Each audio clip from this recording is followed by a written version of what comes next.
here today. Nikki, aka ICONIKKI.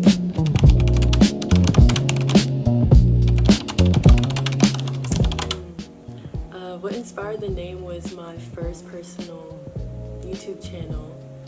I used to do gaming before, but when I decided to transition into just making my own page, I was trying to figure out a username for YouTube. It was the first thing that dropped in my mind, and then maybe like a couple years later, I decided why not make it my Instagram username, especially when I started actually creating like short form content.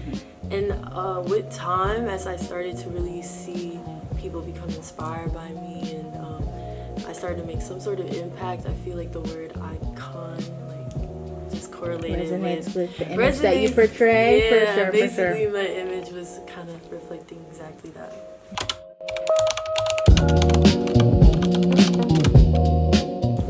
Initially, I genuinely don't know how I got interested into fashion when I lived in Minnesota, because You lived in Minnesota? I lived in Minnesota before. Okay. I lived there, I went to elementary school there, and I fell in love with fashion there, but I genuinely don't know why.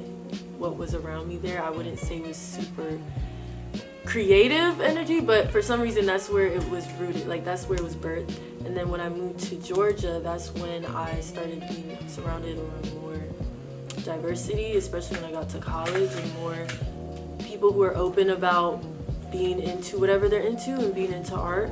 So that definitely fueled that drive to push like my passion in fashion. That's like extremely difficult. Like I don't even. Okay. I've had that feeling so many times. What's Honestly, on the other side? it happened when I moved to Georgia. Actually, Really? Probably by high school, when I was able to start buying my own clothes. And I noticed that I could spend like hours playing dress up in the mirror. That's probably where it clicked for me, because when I would play dress up in the mirror, I'd also take photos of these outfits, and I remember I used to just put them like a mood board for myself. I just posted them on Pinterest. Even looking at that, and just, was it sophomore year or junior year of college, like I just like, yeah, like I love this so much. Like it's so fun. Definitely high school. Ooh, I remember this girl Naja. I found her on YouTube. I used to be on YouTube a lot, so that was where a lot of things birthed. Not even TikTok, not even Instagram much. So YouTube, it was Naja, and there was this other girl, and I'm mad I can't remember her name right now, but she used to do these YouTube videos of just like streetwear outfit inspo. And when I was in like freshman year of college, no, not college, freshman year of high school, I think she was based in London or something. And from YouTube, she would just do a bunch of different outfits, some streetwear, some just experimental, just different stuff. And I would love to watch these videos. Naja, I used to just watch her hauls, and I feel like they fueled that my inspiration into like streetwear. I feel that's how I got my foot into the door of really finding my style. Streetwear is where I started. Yeah, those two for sure. It was YouTube, just fashion YouTube content creator.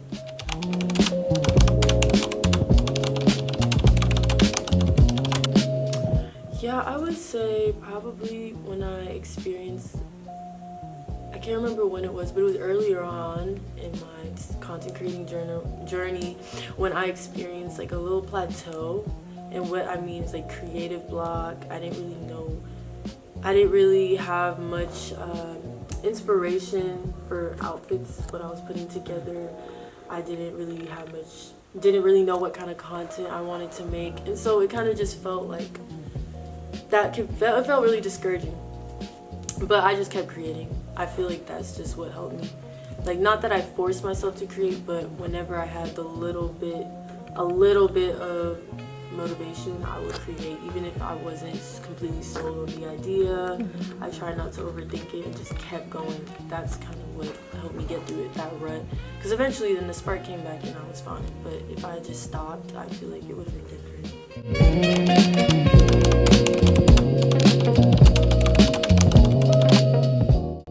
I'm not gonna lie, just do whatever I want. Like, I'm at that state where I want to look at whatever I'm wearing, whatever I'm posting. As long as I like it, I'm going off it. I don't really have the energy to analyze algorithms and like try and figure out what will work. It's just a lot. Like, that's too much.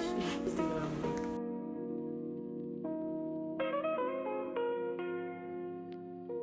I would say fluid, avant-garde, diva, model off duty, icon aesthetic. Like literally, like just because icon aesthetic is just someone who just like they just have their own swag. Like that's whatever they put on, you could just tell. Oh yeah, that all those words are kind of what I'm trying to pick, but as you can tell, they're all like different in a way. Even if it's chill, like sweats, they wear different. You know, like just that's what I would 100%. describe. Yeah.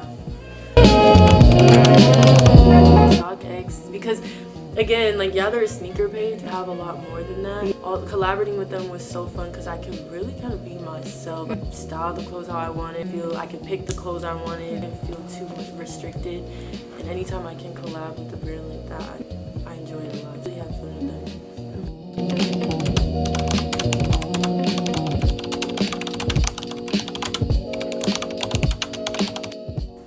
Yes, because the influencer world isn't, if I understand what you're saying, like this like internet personas, it can be, a lot of the times it's like it's just a front. I feel like it's almost like a game. The only way I know this is, not a lot of people don't get into this space knowing that. You interact with certain creators who operate like that, you notice that a lot more people in the influencer world are like that, in the sense of everything, they calculate a lot, they obsess a lot over algorithms, trends, who they hang around, who they post with.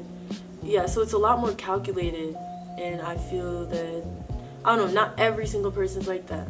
That's very common. I don't know, you probably hear about that when you go to places like LA, say like influencer city, like it's everything, oh, what parties you can get into is who you know, who you collab with, like that kind of energy. I feel like that's really prevalent in the influencer space. But remaining true to yourself and like also not becoming a bot, like that is what's gonna help you keep your sanity. Otherwise, yeah, you end up kind of selling yourself.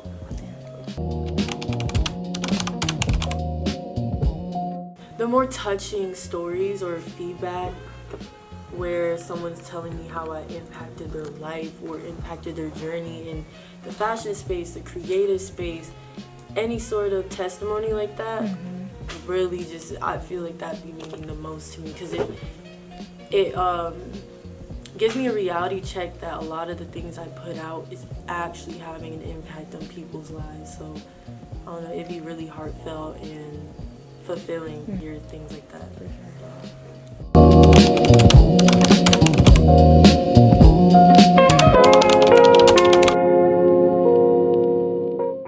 So at the moment, I really do appreciate having an agency behind me with helping with the business side.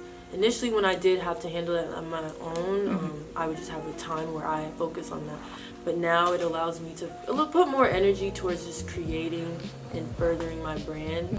Less the business, I'm trusting my agency to handle that through email, pitching, negotiation. So I would say it's just, I have a planner with me, I have a to-do list with me. Every week there's a list of things to do that has to do with life, career, school, brands, maybe styling, work.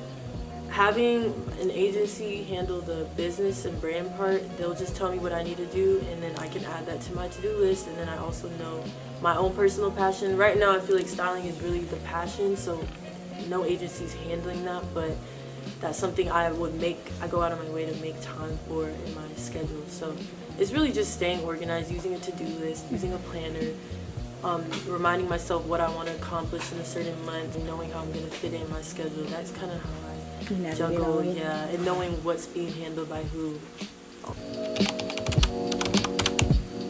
Okay, I'm going to just say the first thing that popped in my head. I know there were so many lessons I've learned. Most likely, like, consistency going a long way, because more recently, like, I've heard, whether it's my impact on others or people who you don't know that are looking, paying attention, receiving, consuming, perceiving you, a lot of those times it came from how consistent I was, or what I was being consistent about sharing. And then also just showing like how my page still continues to bring traction, no matter if it isn't going viral or not. it rooted in consistency. How I've been able to develop my content and figure out what kind of content I like now, it rooted in consistency. So I feel like consistency going a long way is probably one of the biggest lessons I learned. For sure, I definitely see myself designing someday soon, someday later. I definitely see myself continuing to have styling services, whether big or small, whether it's something on the side or not. Yeah, I definitely just feel like I'll continue to dwell in this space, and my goal is to just become a public figure in the fashion space. I do see myself probably in New York at some point in my life, maybe LA, maybe even overseas. Not really limiting my mind, but I don't think I would stay in Atlanta.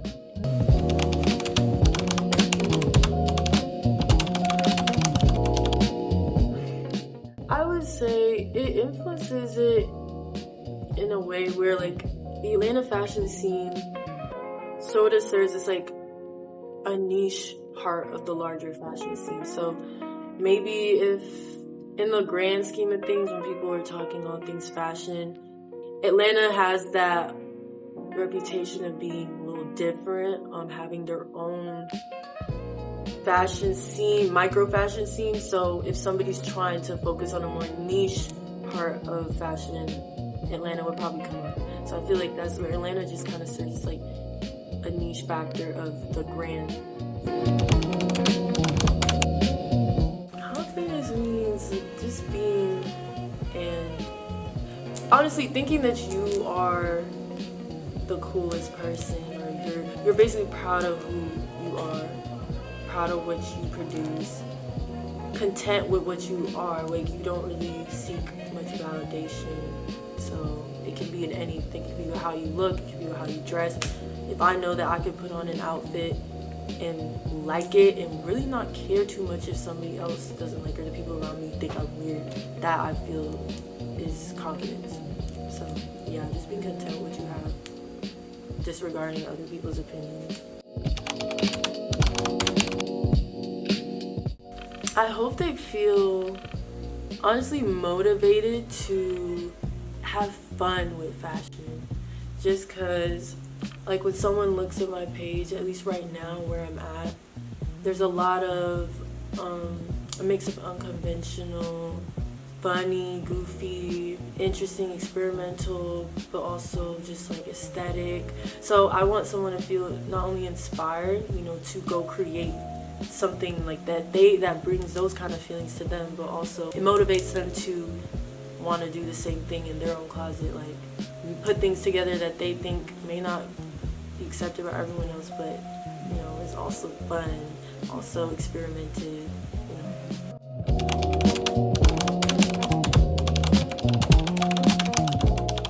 God has been the backbone of a lot of my growth, a lot of the things I've experienced.